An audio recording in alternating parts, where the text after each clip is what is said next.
I want to know everything there is to know about you. I am going to introduce me. You must have spotted her by now. She's always there. Don't I deserve love? Somebody has to like me best. Hello and welcome to the Don't Know Her podcast. I am Scott. And I'm Michael. And we are here once again to talk about a star that we are choosing to single out and discuss. They're a star of the big screen, in some cases the little screen, but we're here to focus on the big one. And as part of our ongoing mini-series where we are predicting future Oscar nominees, I throw it to Michael to tell us who he has brought and why he thinks such a thing. So this is our second to last episode in this thinking, and this person I put forward really because he could have been and should have been an Oscar nominee this year. Could have, should have, would have. Yeah, for the film Past Lives, and it is John Magaro. Fabulous. And he has been in so many films. He's been in films that I've watched plenty of times and I didn't realise he was in them. And I think maybe he's the most don't know her actor for me that we're going to do ever. Okay. He might be one of our least famous actors either that we've ever done, would you say? But maybe Past Lives now has opened the door in a big way. No, that's a good point, maybe. But yes, it feels like because of Past Lives there's momentum. So, yeah. Yeah, certainly. And he's also brilliant in like more leading roles in other things like First Cow. He's been in, Showing Up that came out recently, depending where you are. In the UK it just came out now, but elsewhere it's come out other places. The Big Short, Carol, the Angelina Jolie directed film Unbroken. Oh. He's an award-winning actor. So yeah, I think he has everything that you need to be a celebrated performer. Yeah. And he just had that energy as well. Like, I don't know if you listen to interviews with him. He's kind of from... He's like a Woody Allen-esque sort of like, complains about the work and says no good, but then has clearly thought a lot about it. Okay. Does that make sense? Yes. So it's kind of, listening to him, you're like, what? Like, you've done the work, and it's kind of a way of... he has a lot of confidence in himself, but is hiding it behind this sort of like, I'm not. Oh, he's a big faker. No, I don't know, but I don't know. It's interesting because I'm like, God, you are really into the art. Like, you really are into it as much as you're saying you're not into it. That's basically an overly complicated way of saying he sounds very actorly. Okay, he's an actorly actor. Yeah, he would easily. I don't know how he could have. Lost a nomination for Past Lives. I guess Past Lives in general maybe underperformed in terms of awards. But I thought he would have been a shoo-in to be nominated you for Best Supporting Actor. You Actor. did say it as soon as it was out and you'd seen it. You said it. So. And if you reverse the roles, whoever that woman was that would have played that wife that had to be there while the husband was discovering themselves, they would have been nominated for sure, I think. Okay. I love Past Lives, so we'll talk about that. I mean, Greta Lee to me should have won Best Actress, so she wasn't even nominated. Wow. So anyway, throwing all this shit out now. What do you think? How do you remember him? I was going to say, how did you first encounter him? How do you remember him? He's not dead. Well, no, he is. He is, and well, hopefully. No, he's not. Sometimes there's some time between this going out. I hope that's not the case. He is a don't know her actor in that I too know him from many things. So his face was always familiar. So when I saw him in First Cow a couple of years ago, that was very exciting because it was like, okay, this chap who I have seen in many things, couldn't tell you any of those things I've seen him in, but I know his face very well. And he was just so brilliant. Mm. So knowingly, First Cow, which is very recent, but Carol, yes, for sure, but wouldn't have necessarily picked up on the fact it was him and Carol. I mean, his part in that film's fairly brief in the grand scheme of things, but yes, he's an exciting one to talk about, and I'm excited to talk about him because I do think he is a good proposition for this mini-series, and that on this one I'm with you. Yeah, he's who I don't know who else we did. But anyway, I'll take that stab in the back. Yeah, I think he will be an Oscar nominee at some point. He also would strike me as, I don't know, like he might write or something. Like he could do something else. Because he loves the craft. He loves the craft. But yeah, he's a character actor in a way, or supporting actor probably more so, because I think he kind of plays similar people, similar characters, and seems to be drawn to similar things, which is no slight. But as we go through it, I think we'll see a through line of sort of anxious men that reflect today. Yes, exactly. I think that's a really good point, and I think in past lives, he very much feels that. He feels incredibly relatable. I think they all do in their own ways, but there's something about him which I do find very relatable as a person. He seems far cooler than I do, but there's something about his... There's a real kind of loyalty and understanding, and you hope what it is emotional intelligence, and he has a real openness to what is potentially quite a tricky situation, and one that would be difficult for someone in his situation to navigate. But I think he does it with such grace, but still with clear discomfort. Yeah. But he doesn't make that a problem. He just sort of wears it on his sleeve, but no more than that. And I think he brings a lot to it to elevate that anyway. If it was in someone else's hands, I don't know if I would necessarily feel what I'm describing now, but I think that's a real knack for getting under that one. You have said so much. Firstly, I've watched Past Lives an awful lot. I think I've seen it 4 times. Actually, Letterboxd told me yesterday I watched it 4 times. Good. Last night was my Good 4th. He is not a character I relate to. You can probably guess which character I relate to more. You relate to her. Yeah. But I wish to meet someone like him in a way. But like that character would never admit that. Like, I don't think she admits to herself. Anyway, we'll get into Past Lives. But you're right. I think all of them are so beautifully portrayed, like written, performed, realised. And he is certainly, he has a lot going on. A lot going on. Very vague way of saying he is excellent. Like, they all should have been Oscar nominated. Yes, I'm with you on that one. But anyway, we cannot start already. We cannot, like 7 minutes in, just talk about Past Lives. Because we have a whole life to go through. God, he is dead. He is dead. He is weirdly, when people start being born in the 80s, it makes me feel old, and I realise I'm close to their age. Does that happen to you? I know you're younger than me, but I'm far too young to be concerned about that. Anyway. The 80s? God, that's ancient. Well, he was born in 1983. God. On the 16th of February in Ohio. Ohio. Ohio. Sorry, is that it? I hope that's not a real song or offensive to somebody. Where in Ohio? I don't know. That does not matter. I've been to Ohio. Oh, I'm so sorry. And to anyone that has been to Ohio, I'm really sorry that I'm struggling to say the name. Research is lacking. Yeah. And his father is of Italian descent, and both his father and mother were teachers.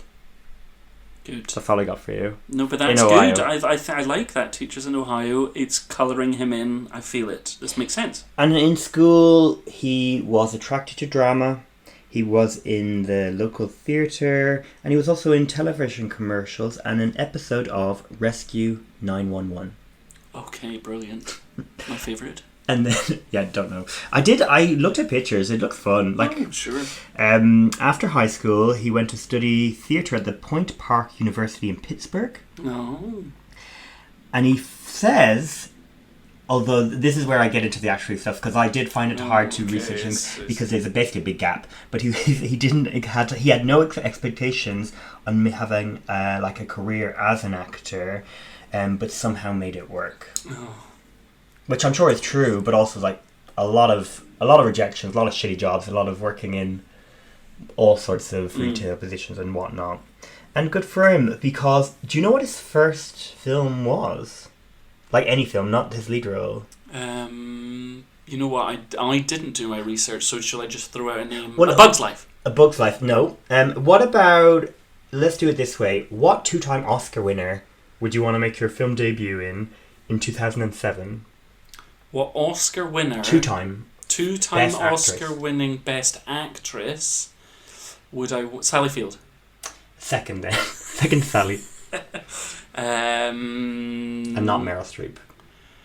Two-time Best Leading Actress. Oh yeah, I would have said Oscar winner, supporting, Jane yeah. Fonda. No, okay. It was Jodie Foster. We're Oh, not going no, down. that's We're not there we going. go. No, We're not that going is down the the road. top. Anyway, it was The Brave one, directed by the Irish Neil Jordan. Okay. I would have seen it at the time. I didn't think it was as old as that. 2007. Yeah. Okay. So that's The Brave one. Then he was in The Box. So he's in these quite big movies. Yes, The Cameron of Diaz course, movie yes. about The Richard will you Kelly film. press a button and something bad will happen. Yeah. Will someone die? I went to see it at cinema and I can't remember Yeah, same. an ounce of it, but I remember the intrigued to go poster. back. A lot of red and white. Yes. Big button. He wasn't on the poster. Oh, for God's sake. And then also My Soul to Take in 2010, which was a very successful horror movie that I've never heard of. Oh. But it is 2012's Not Fade Away, where he becomes known to the industry. And that's a film I forced you to watch because I thought it was more your wheelhouse than mine. Oh my God. Shame on you. Discuss. Not Fade Away. Okay, tells the story of what's his name in it? Doug. Is his name Doug? Yep. Let's go with Doug. But anyway, Insert name here. the story of this young chap played by John Magaro, who is playing in a band. We're back in the 60s. We're seeing this sort of British invasion of music coming over to America. So you've got the Stones and the Beatles and all of these lot taking over the scene, and the Stones being a particular reference point here. And he is playing as part of this band, but maybe has a desire kind of enforced upon him by his father to join the army. Anyway, goes off to university, immerses himself in that world, returns a musician. And it is only on that track from there as him and his kind of band try to make it. And we see his relationships that come from that, both within the band and outside of the band, and how they impact his life and how that impacts his family life. So a fairly run-of-the-mill music drama of this kind of nature. But there is no drama. There is No, not enough. sorry, no. It is like I think the reason I really did want you to watch it when we were talking about what will we catch up on for this is because I really struggled with the conflict was very episodic. So suddenly it was like, now this is a problem because this person's better vocalist lead. Now, what the stakes are to that is irrelevant to anyone but who's in that room, surely. I mean, I just didn't get it. But what I did get and really did enjoy, was his performance, very good. Really great. I think he fit in. Because he's trying to find his place in the world, and I wish the film went with that line of a character-driven piece, to be honest, rather than this music-focused thing. Yes. And him with James Gandolfini as his dad. Mm-hmm. Like, there's one scene in particular which James Gandolfini's kind of like, they don't like each other because he's like, you should be doing this, you should be doing that, you should be doing more traditional stuff, you shouldn't be wearing heels. Fruity shoes or whatever. Yeah, fruity shoes. There is homophobic thing. Although it feels like something comes around, doesn't it? There's something queer positive towards the end. Or am I making that up? I mean, he certainly warms to him. Oh, yeah, sorry, James Gandolfini, but yeah, there is a few things like faggoty shoes. Or is that what they say? I think they probably yeah, something do, like that. But the scene is where... But that's fun. Well, who's it fun for? I don't know. But James Gandolfini, well, he played a gay man in The Mexican. Let's not forget. So he's an ally. He does it really badly. Have you ever seen The Mexican? No, I haven't. Julia Roberts, Brad Pitt. Oh gosh, why have I not? It's That's bad. a question I ask myself. Anyway, there's a scene where James Gandolfini tells John's character, who plays his son, like, I want to leave your wife, or I was going to leave your mother because I've met someone and all this. What would she do? What do you mean, like you'd go there, or she would come here? No. Your mother. What would she do? I don't know.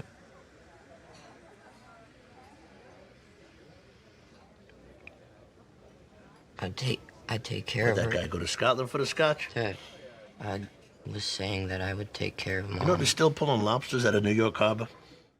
And again, I was like, this is the film. Like, these are the Yeah, stories. that's so And the performance, particularly of James Gandolfini, is really lovely. Yeah, he's great. And he's always good. But so yeah, he did. John won the Spotlight Award at the Hollywood Film Awards Okay. for Not Fade Away. So it was a pretty big deal and an exciting time. He mentioned it being an exciting time. Yeah, I bet it was. And it did lead to more high-profile films. So we have Unbroken, the Angelina Jolie film. Did you see that?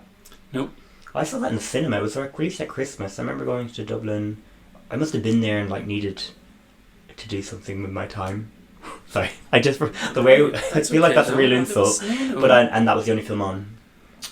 And it's a long slog of a film. It's not the worst thing, but God, there's a lot of men in it. There's a lot of men of a certain age. Like you named them. Jack O'Connell, Donald Gleeson, anyone of that age group was probably in that movie. And so I don't remember him. And Carol and The Big Short in 2015. Carol, now it's funny because I've seen that nearly yearly since it's come out, and I do remember that character because he has all this longing, this longing in his eyes for Today's Rooney Mara. Why are we doing that accent? It's just hard to say that name without it. And yeah, that is he has that Not Fade Away. He has this sort of longing that is both not proactive, but also not like annoying to watch. And that's a hard thing to do because you're like, just get the fuck up and do something. Yeah. But in Carol, it's reutilised in, as you've said already, a very small part. Yes, it is. But he is great. I mean, we never really get a chance to talk about Carol. I don't think we have yet. So Carol's one of the best films of all time. Yeah, we have to do Sarah Paulson at some point. Why we didn't do her for this is wild. Yeah, we should have. She will be an Oscar nominee. She will be. That is a good point. We should have. Anyway, we will get to Carol, but for now, one of the best films of all time. And he's a wonderful part of an amazing ensemble. Oh my God, they're all so good. Yeah. And then, so The Big Short, he actually was nominated for the Ensemble Awards. And he is memorable in The Big Short. He is memorable. Yeah. So... After you. He's so memorable. But I can't tell you... Do you know what I remembered most?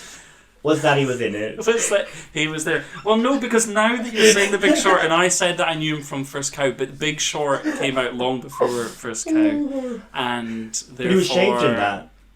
So I wouldn't remember him. Right. No, blank. But I mean, that's a huge ensemble of people. I don't have too much to say about it because I didn't rewatch it specifically. However, he does stand out. He has got one of the meatier, more screen time roles within a very large ensemble of people and big names. I mean, I'm a fan of The Big Short. I find it really entertaining, and I enjoy it a lot when I watch it. You're shaking your head. I just can't remember. I don't remember. I remember Margot Robbie in a bath. Sure, that's memorable. And I remember Ryan Gosling in a suit. That is also memorable. And yeah, that's funny. I should have watched a trailer or something. Barbie. Yeah, exactly. Shouldn't even put that together. Yeah, really bad. But yeah, I'm not drawn to that sort of movie. But I must... surely it'll come up. Next time, if anyone does listen to us properly, when we do an actor that's in The Big Short, even if they're small, I will watch The Big Short. Yeah. Because I feel bad that I don't know. Yes, I feel like we should have probably rewatched it for this, actually. And I was going to, but... what's the point in saying that now? Because I didn't. But I'm a fan, and he stands out in that film amongst a very high calibre of stars, male performers. Well, speaking of you not remembering he was in something that you knew earlier than you thought, I used to love Orange Is the New Black. And he was quite a significant part in it. See, it's all... now this is just going to happen with every film we say. Of course he is, yes.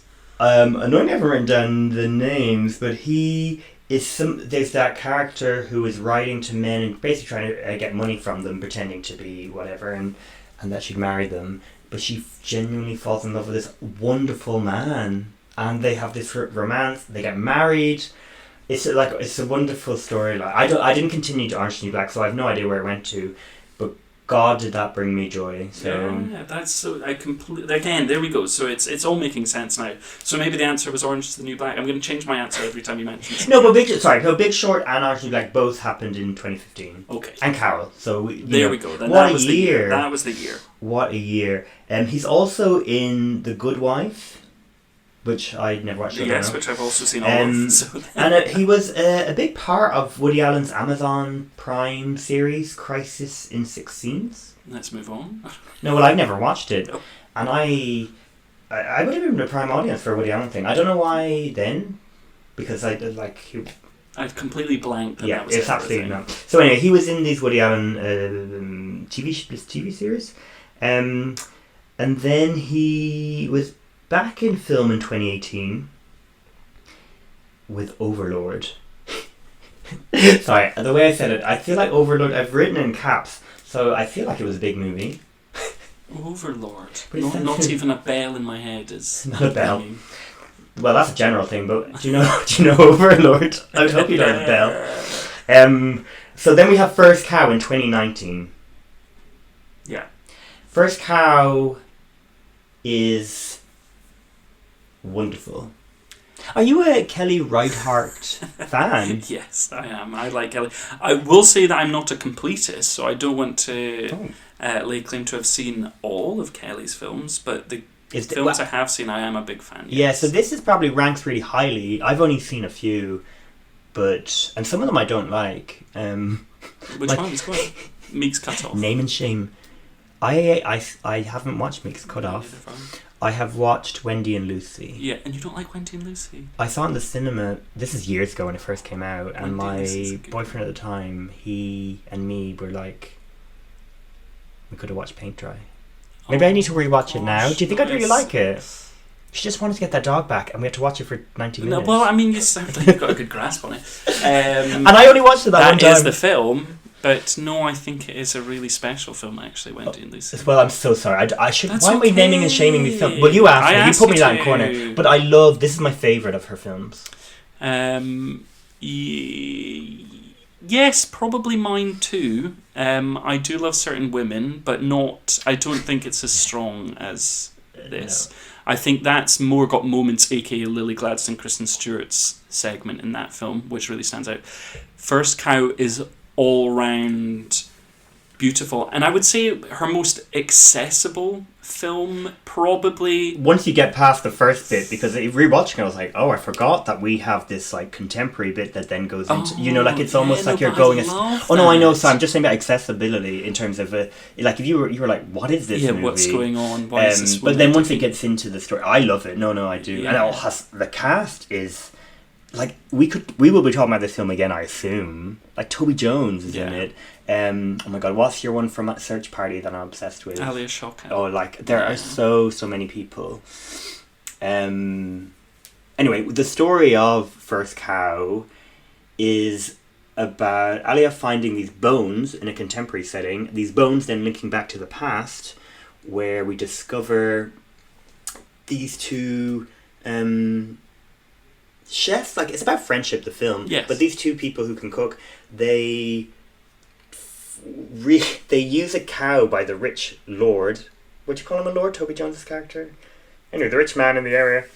Gosh, he does have and a what title. time is it?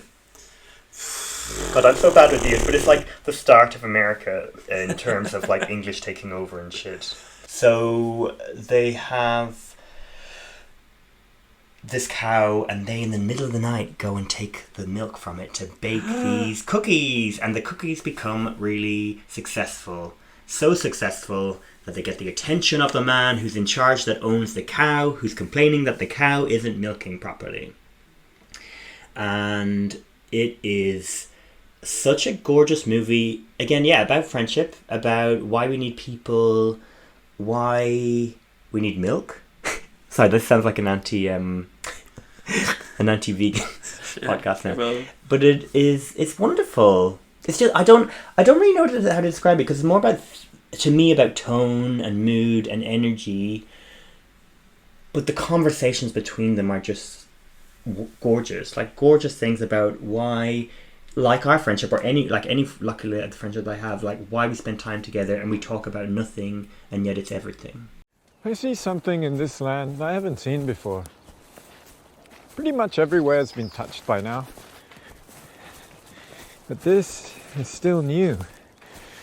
More nameless things around here than you can shake an eel at.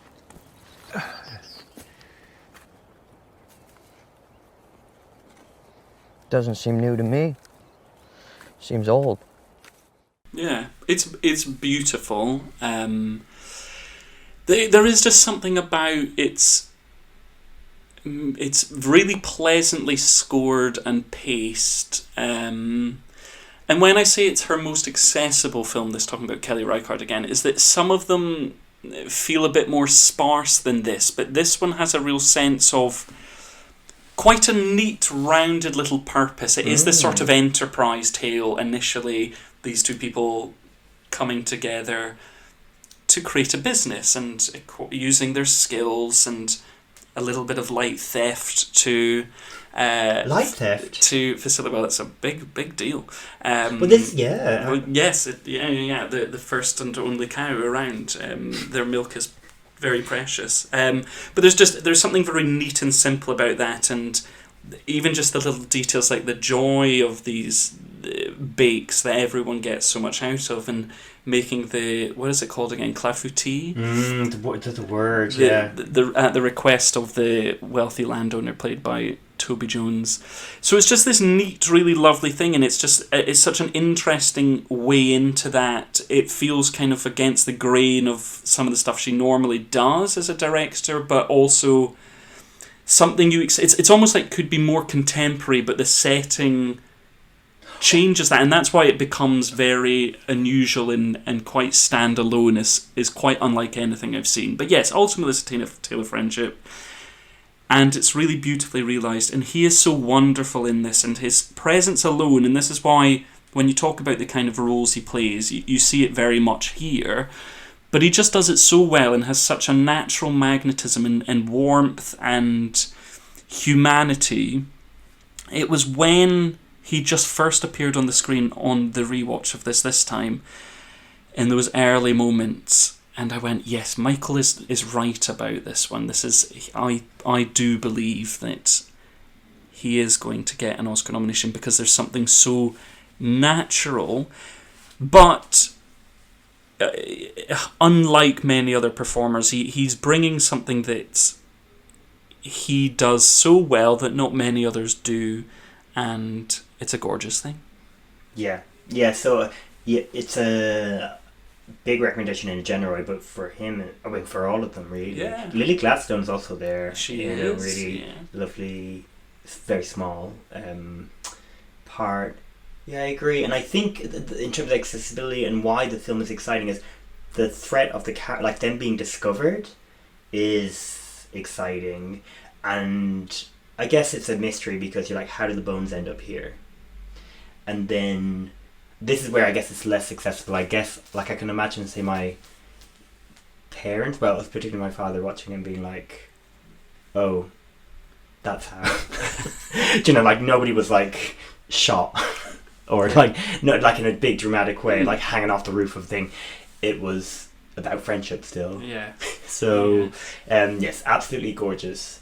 Gorgeous. I also think films about cooking in general. Oh, yes, heaven. I mean, A Taste of Things, which I don't think we've ever talked about on this. When we do our Juliette Binoche podcast, because we somehow have fooled ourselves into thinking nobody knows who the fuck she is, we'll talk about Taste of Things for like 2 hours. Yes, the best film of last year. Well, honestly, fucking hell, love A Taste of Things. So then in 2020, he's in a movie that nobody has really watched that is so wonderful, Sylvie's Love. Do you know the Tessa Thompson film on Amazon? I love that movie, and again, it's set in the 50s, I want to say. Could be 60s, but I think it's 50s, and it's beautiful. Like, I can imagine, like, visually beautiful. The story is this beautiful sort of Douglas Sirk-esque, but probably less sort of layered. But loved it. Oh, good one. Okay. And then in 2021, he was in a film which I when I read the title, I was like, wow, this was a big deal. Like when we were building up to it, and then nothing has come of it. But the prequel film of The Sopranos, The Many Saints of Newark. I can't say that word. Newark. Why am I Newark? No, it's spell. It's okay. I'm sorry. So when people get Irish names wrong, I'm like idiots. Where I'm like Newark. Newark. Yes, which we didn't watch for this, but he was a big part of that. And he fits into that sort of world. Like, well, he already played James Gandolfini's son. Yeah, so it just sort of all came back around. But that was a big deal, but a huge flop. Well, I hate the word flop, but it didn't do as well as they would have expected. Sure. Which is funny. But what I did read about it was there was a huge resurgence in people being interested in the Sopranos TV show. Oh, so that's the reason. Well, it's being released. So almost as if like for instance, my housemate didn't watch the new Ripley TV show. He watched the Auntie Minghella movie instead. Oh, I see. Because he said it would be more. This is probably better. And he wants to hear the story, but doesn't want to watch that. He didn't want to watch Andrew Scott. No, that's me. I'm bullshitting now. No, I don't actually know. Didn't question that, but I'm just saying it works, guys. Redo your properties for no reason other than to promote your old ones. There we go. Yeah. And then in 2022, he's in Call Jane, which I really liked. You know, the abortion film with Sigourney Weaver and Elizabeth Banks. Yes, I had not seen it, but yes. Again, the husband in that would be less. You know, he'd be very supporting. And then, and I'm going by the US release here. He's in Showing Up in 2022 as well. Oh no, that is Barney. Why are they claiming that to have been 2022? Well, I am. Maybe I've missed. No, it is. You're right. It's what I have written down too. But it was maybe in one cinema or something. It's. Well, it was literally released in England. What, 2 weeks ago? Yeah, but its main release in the US was 2023. I'm sure, not even that early on. I don't think. Well, anyway, maybe I'm mixing things up. But it feels like a film from the last year. It feels new. It feels new. Do you know? Feels like one of those new movies. Yeah. And we're back with Kelly again. Back with Kelly. Not one of her greatest hits, maybe, in terms of. I mean, it's taken so long to be released. I think people would argue. I mean, if you talk hits as in like money making, then I meant release and stuff. Sorry, I just meant people. No, this one seems to have disappeared in a way that normally they at least show up. Showing up. Ironic, isn't it, when it's taken you so long to turn up? Yeah, exactly. I know who's not showing up. Yeah, so maybe not her biggest hit, but a hit with our minds and hearts. And those who were bought in loved it. It seemed to go down very well with I really like it. A large collection of critics. It's an interesting one. Michelle Williams as an artist, very much focused on her miniature sculptures of women. Very beautiful sculptures. Gorgeous. Oh really my nice. God, I love them. Doesn't she do paintings as well? Oh no, I'm getting confused now. Yes, mainly, I only recall the sculptures, but yes, I think so. And we kind of see her... We're not showing up.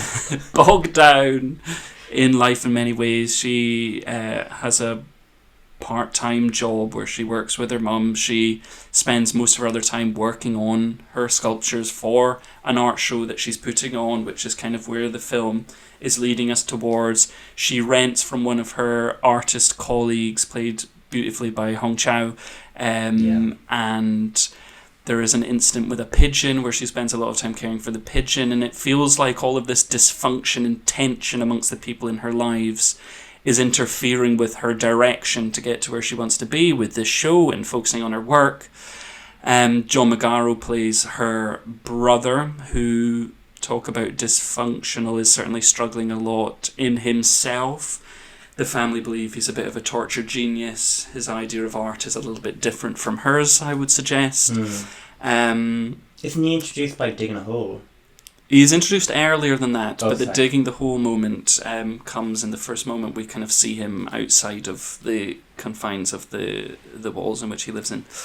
But yeah, a lot of dysfunction, a lot of tension. But ultimately, the title of this film tells you a lot about where it's heading and the point, and those in your life who show up or don't show up, or what it looks like, and in the end, what matters, and who showed up for Michelle at the art show or in life. I thought it was great. I really liked it, and I think Michelle Williams was fucking really good, really, really good here. In a way that I've not... we've seen her play elements of this type before, flatter, more dour perhaps, a little more world-weary artiste sort, but she really nails it and brings so much to it. Do you know what I think it is? She is usually cast in roles where she has to have like this resilience, like that's really the strength of the character. Sure, okay. Whereas in this, that's really dialed down. This woman is very like on the cusp of we don't know if she's going to be able to like open the front door, and it's some like that's the tone which I think Michelle Williams usually was the one opening that door and doing it in a certain way. Even when she's playing Marilyn, that she's has this sort of inbuilt strength. And I don't know what it is about that performance or that sort of tone of the film, but yeah, she nails it. I will say, for me, the weakest part of the film is John. I think he overacts. I think he's doing too much of a and maybe it's also where is the proof that he's a tortured genius in this movie? So why then is he given this sort of cushion to be able to behave this way, and why has nobody stopped him at points? Oh wow! Okay, no, I think you are overstating. No, but not opportunity. Maybe that's too far. But I just mean, maybe for the tone of the movie, I found him too much. I disagree. I disagree. I think the character I have a dislike for, but I think he's playing it really well. And when he's around, I'm like, oh god, here he is. But in terms of what he's bringing, there's a moment towards the end at the art show where I did feel rather repulsed by him. But that is him sort of bringing this person to life. So no, I thought he was great, and I was kind of glad to see him being someone a little bit less alluring or warm, because we very often get that, and it does then make me think about where else I would like to see him and what other avenues we have. And Kelly obviously thinks very highly of his work, and maybe if she continues to cast him, she will continue to challenge and shake up what he's bringing, and I find that very exciting. Yes. But yes, I'm certainly far happier when it's Michelle and Hong Chow, etc., instead of their John's conversations character. about rent and stuff. Absolutely love it. It's great. It's great. It's very funny considering it's so dry, and she's such a kind of muted character. Like the colour's been sucked out of her life and focused on the art. It's really funny, and Michelle Williams is really funny in this kind of unusual, not surface way. It's very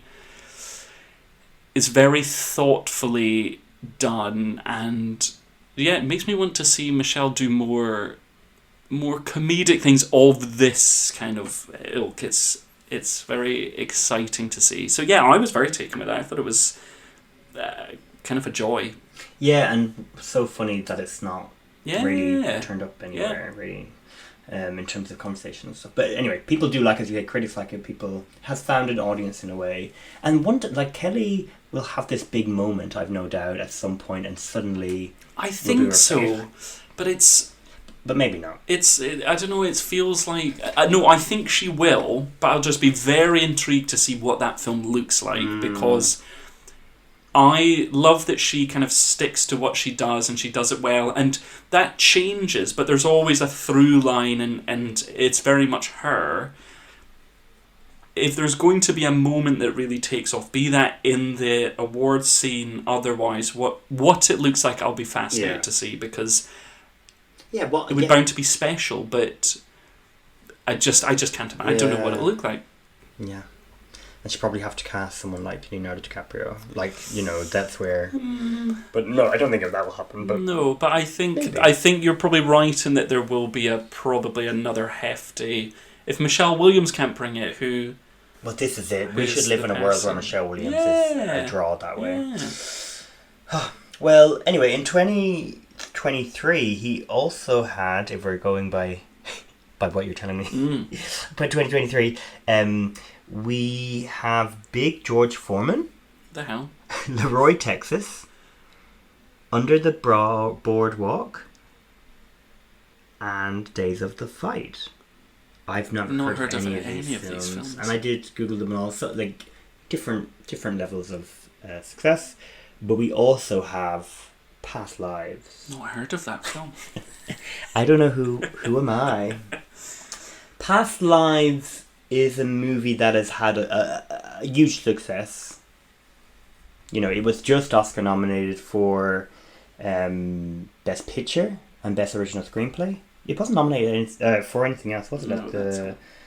Oscars. That's a lot. It did premiere at the Sundance Film Festival in 2023, and was picked up very quickly, and did become this sort of, I don't know, like, maybe I'm wrong because it's right in the type of films that I love, but it felt like it had this real buzz around it straight off the bat. Yes. So by the time, like, it wasn't released in the UK and Ireland until September, but they were doing these preview screenings because there was this sort of like energy of watching it, and it was already released in America, I think, in the summer. So Past Lives is a story of Nora, who at the start we meet her as a 12-year-old kid, and her family are leaving Korea to go to Canada to give their children a better opportunity, better way of living.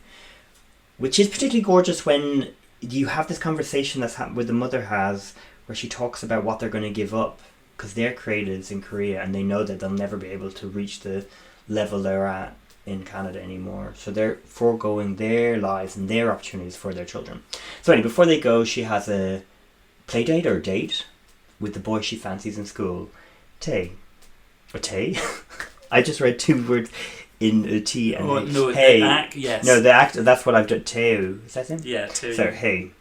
So it's date with Hey Sung. Mm-hmm. And that's it. It's left at that, and we skip forward when we meet Nora in her 20s. Is it specific? It probably is specific, and I can't remember that. No, it doesn't specify, but I would I'd say yes. 20. Mm-hmm. She's going there to be in the Big Apple, work in theatre, explore her creativeness, but is drawn into the past when she finds this Facebook message of Hey looking for her, Nora. They reconnect. They have an online virtual dating situation. It gets quite intense. Mm-hmm. But they have to end it because it's limited in where it can go, because he's not going to leave Korea and she's not going to leave America. She goes to a writer's retreat. She meets another writer, Arthur, played by John. And we then skip forward to see them married. But who's coming to New York? But Hey. And so we have a love triangle. What will happen? Who knows? And the film really is about what lives we can lead, what lives we choose, what is possible. Like, this feeds into a lot of my beliefs in lots of ways, but okay. I find it very therapeutic to reflect on and watch Past Lives, because it is about opportunity, really, and also there's a really positive spin on it, because it's suggesting that even if things don't happen in this life with someone or with something, it will happen in another life. There's a lot of conversations. Inyoung, yeah. Which is, if you brush off someone in any way, you have a connection to them in another life.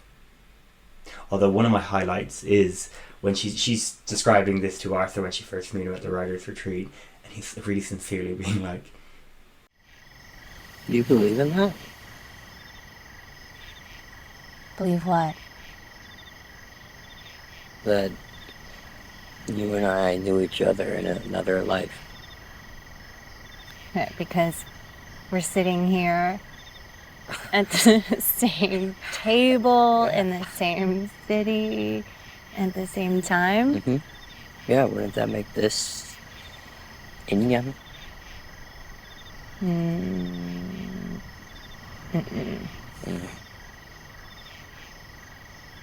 That's just something Koreans say to seduce someone.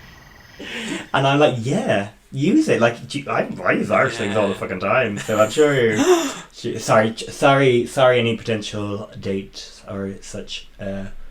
I'll try not to. Yeah, look out for the signs. So when I start jigging around you, Irish jigging, not God. So it's a wonderful film. I don't even know where to start, but I guess Arthur's character, which comes quite late into the film, is really crucial for all the reasons you described earlier. He is able to anchor sort of her life, but then the story in terms like, this is your life now. This is your, you can be a successful writer. in theatre, and you can, you know, be with me, and we can have this. This is going to sound really like an ugly way to word it, but comfortable life in a way. Mm-hmm. Like, she is dominant in their relationship, and he'll do, like, if she says jump, he will jump higher than he can, you know. True. And I think he tries so hard to please her because he loves her so much. Mm-hmm. And I think that's really, like, gorgeous to watch in a film. Like, he's learning Korean because she speaks Korean in her sleep. I know, it's very beautiful. And he thinks he doesn't understand, like, the things that's locked off from him. And Yeah. clearly there is, because she's locked off an awful lot. Yeah. And whether that's bad or good, it's up for Yeah. discussion. But that he wants it in, it's not like a creepy situation. No. Mostly, I would say. Well, I don't know. This is just my personal experience. Like, yeah, sure, you say it's nice now, but then Okay. Anything. it's not so nice in the future. But no, he's very nice, and there's, you know, when Hay comes back, or comes to New York even, and then Nora comes back to the house, and she's brushing her teeth, and she's talking, and the shot is her in the bathroom, and he's at the forefront, putting away Tupperware. It's the dinner that I assume he's doing for her the next day. Oh. And he is listening, but he's kind of like not throwing his eyes up to heaven, but he's not entertained by our conversation. And then he outright asks, is he attractive? I think so. He's really masculine in this way that I think is so Korean. Are you attracted to him?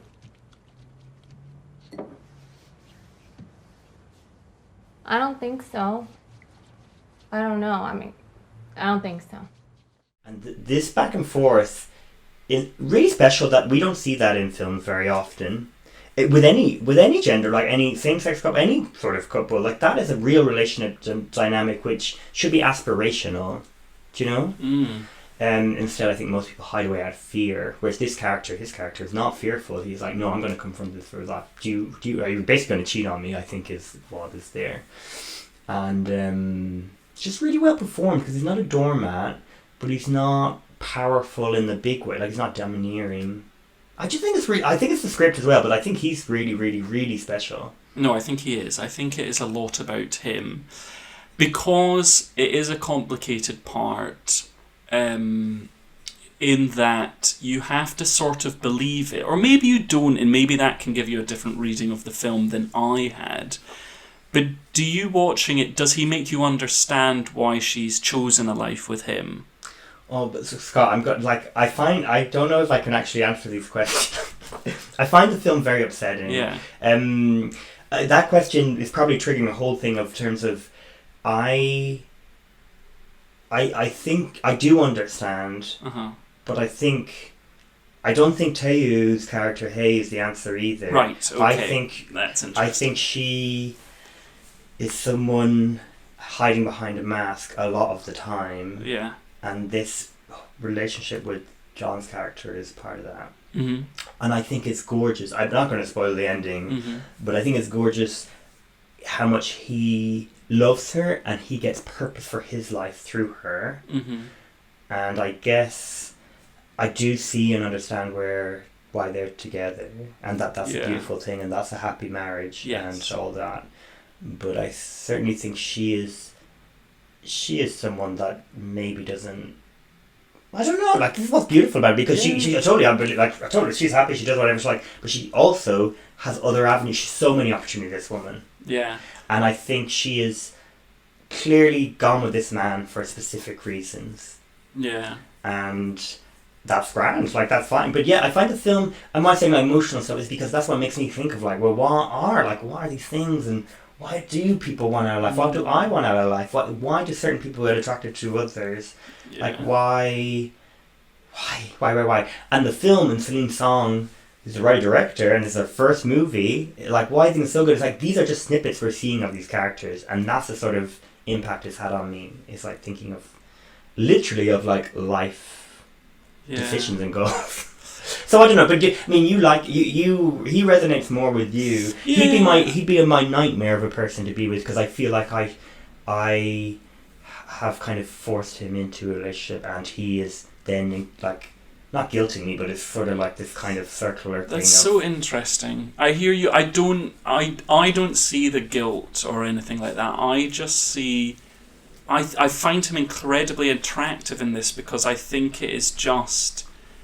I think he's so open and understanding genuinely, and like I said earlier, sort of is struggling through it, and I think is open about that, but wants to understand and wants to get to know the situation. I was watching it with my partner, and he was kind of squirming and being like, why would she go in this direction instead when we're kind of, we're first introduced to his character? Oh, yeah. And I was like, no, I completely understand. Yeah. And the point of it is that because I fully understand it, that's why the film works so well for me, because it creates such a weight of conflict. But I like your point that it's maybe neither of these men, and both of these men have wonderful natures and have brought a lot to her life in different ways, but it is that she is this kind of a character who's tethered but maybe ought not to be tethered in many ways, and what that might mean. And there's moments in the film that are kind of cathartic emotional moments where it maybe it reads as something, and you could imagine it's an emotion in the moment itself, but you can imagine there's so much more going on behind it. Oh yeah. It's fascinating. I think it's gorgeous, and I think it's a film that it's paced so beautifully, and you like being there with the characters and following what unfolds, but it's a film for me that it's elevated tenfold by its last 20 minutes. Oh, well, I was going to say at the beginning as well, and I think that's the real trick, to see three people and be like, well, what are they doing? And then reveal the story. But yes, I think the last 20 minutes, I think there's so much like, I saw this film in the summer in a packed cinema in very hot London, and I came out and I was like, this is amazing to me. And I thought about it and could not wait to see it. And also, like, going through a breakup and watching it over, like, being in a relationship out of one, or ending, and then all this, and it's like, wow, like, this is an intense film. I think the other thing about those men, and like, you're going back to your question, is one is a very traditional Korean man, and the other one is a very liberal New York person. So it's not that obvious in the movie, I guess, but this is the film's thing of like, do my tradition and my heritage, or this future that I want for myself and my ambition. And so his character's wrapped up all in that. So it's incredibly well written and thought through, but I think my thing is, like, actually you kind of need neither. But the film is so good in those ways, and I don't, like yourself, I totally understand why she's been with him. Like, I've like herself been in situations like that where I've been with people because of certain things making sense at the time, selfishly, and sometimes not selfish. It's a mixture of both, because it obviously would suit her to be with him, I would assume, in lots of ways. But yeah, it's such a wonderful film, and I honestly I just watched it yesterday. I'd watch it again whenever. Yeah. I find it really, also the music. I know, like, there's so many things. There's a wonderful scene. He's not in it, but where Greta Lee's character Nora is talking about them being plants in the same pot and their roots. Yes, yeah. And that's something I've thought about an awful lot since the first time I saw it, because I think that's a really important thing, to have space to grow. And I think that's where my understanding of the characters comes from in the film, is like, she wants independence, but she also does have they're doing well because of each other as well. Yeah. Like, they're using the same water and the same sunlight and all this sort of thing. Sorry, just to drag that metaphor further, in case nobody got that, plants in the same pot with any of these things. So yes, I really, really love it. And I also, to answer the question, I would totally have run away with Teo, because I find him the most gorgeous man by the end. I think the more I watch it, the more I'm also like, I would leave everything. I would sacrifice it all just for 10 minutes. Just for 10. It's the shirt he's wearing with the backpack. There's something incredibly, and also that he's incredibly handsome. Might also help. Yeah, but the shirt and the backpack, that's what I'll go with. Oh. And I do. John is grand in it. He's totally not my type. And like, I don't find him appealing as that character. Funny enough, I don't know why, but that character nor the costuming, I was going to say, not that matters, but I just don't find him appealing. Okay. But like, you get all those arty sort of types. Yeah. It's a specific. It's intentional. You can be arty and still wear a shirt with a backpack. No, you can't. I do.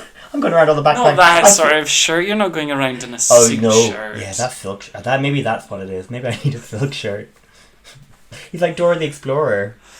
It's a jarring image and pleasing. So, just to round off about John in it, was he nominated for anything? I don't think he was. Now I'm looking at the list. I thought he was nominated for something.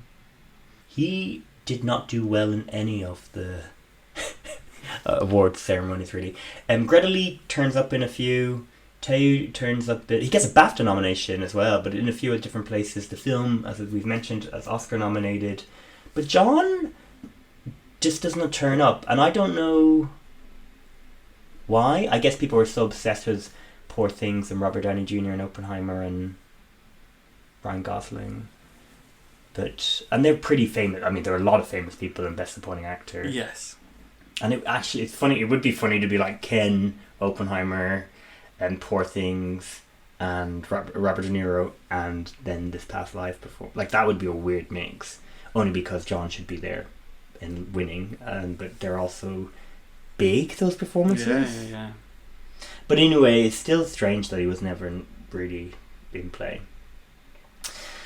But fear not, because he has other movies coming. Oh. A film called The Shallow Tale with Steve Buscemi about a retired serial killer who acts as a consultant for an author writing about murders. Oh. Which sounds fun. I don't think it's going to bring an Oscar. And then a film called The Girl from Cologne. And then a film called Omaha. And the description of this plot is: after his wife's passing and being evicted, a broken-hearted father embarks on a road trip from California to Nebraska with his 2 children in search of healing, and he and his 2 kids find the help that they're looking for. So in my head that could be something, but also it sounds like it could be not anything either. Okay, so maybe there's potential. And clearly he's now going to be on the, what's eye line, but on dream lists of filmmakers. Yeah, right? You would think so. People must have watched Poor Things, like Past Lives, but they must have watched both. But what have you going to suggest for his future? Well, I think it's always lovely to see in these warmer parts, but I would like to see him do something maybe more sinister. I would be interested to see him reteam with Todd Haynes. I would love to see Kelly Reichardt do a swerve into something more sinister. I'm not sure I can imagine that happening, but if she wanted to, I'd be very intrigued. Thing. I think she could, but it would be fascinating. Yeah.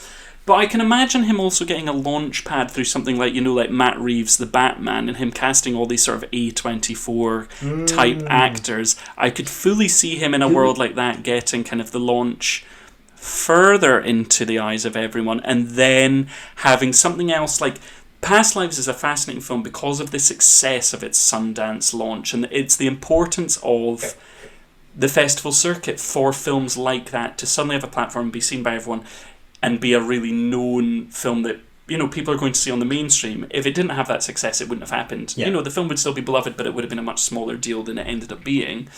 I can see it kind of a trajectory where we do see him in things like that, and then him being kind of, again, sort of the matinee name, so to speak, for these Sundance type films or similar that are going to be the talk of festivals, and then we see him really rise up. But basically something more sinister. I'm thinking Todd Haynes because tonally I'm kind of interested in that world May December type situation and seeing how that would work. But that feels like a very obvious answer for me. I'm racking my mind now to think of someone else, but that's where it's at just now, so I'm gonna go with that. But what about you? So I had someone else, but I'm going to say this person first. David Fincher. Yes, great. David Fincher. That would be perfect. Yeah, wouldn't he? Now, I'm obsessed with Mindhunter, but some sort of Zodiac killer-esque sort of thing. Yes. I would love to see John do. But the person I actually wrote down is a filmmaker who, even though he won an Oscar this year, his first one, he should have been really celebrated for another film, Asteroid City, is Wes Anderson. And I think... Yeah. I know, obviously, Wes Anderson has a troupe of actors, but something about John Magaro's style, yeah, like this sort of self-pitying, but also sort of confident sort of man who can express a lot through their face, I think would be a really special thing. And I am thinking like a man who has just had his children taken away and he's trying to adjust to his life. Like a new life without them and without his family. So yeah, I did take it from a Claire Keegan short. Her short was adapted into The Quiet Girl on Colin Keane. Oh, okay. So yeah, so late in the day. But I think he'd be really special in that. Well, great. So yeah, that's what I would like to see. And yeah, I don't doubt he'll be an Oscar nominee. Maybe him and Aubrey Plaza will be Oscar nominees at the same time. Yeah, that would make sense. I could imagine it. Same film, maybe. I think their energy is so wildly different. Maybe he'll be in the Wes John Anderson. Waters film that we're going to get one day with Aubrey. That would be fascinating. So yeah, well, thank you, Scott, as always, for listening, for asking me emotional questions You'll about make and me listening. listen, I'm sure. So you're welcome for me listening too. Gotta bump those numbers. And exactly. And please do rate and review us. It really helps other people find us even. And where can people you go on social media to get us? They can go on social media at X/Twitter or Instagram at don'tknowher_pod, or if you wish to drop us an email, you can do that at don'tknowherpod@gmail.com. Yes, thank you all. And we'll be back with, I think this might be our best episode yet, is the next one. Fucking hell, don't set that sort of expectation. It's crazy. We haven't even recorded it. It's going to be a pile of shit. It's a really special person. You'll know this person. We're talking about a woman again because we've just done two men in a row. God. And it's a really special person. I actually can't wait. Yes, it should be a fun one, but let's not jinx it. It might be our most dull yet. We'll end with a bang. Alright, till then, guys. Bye. Ciao, bye.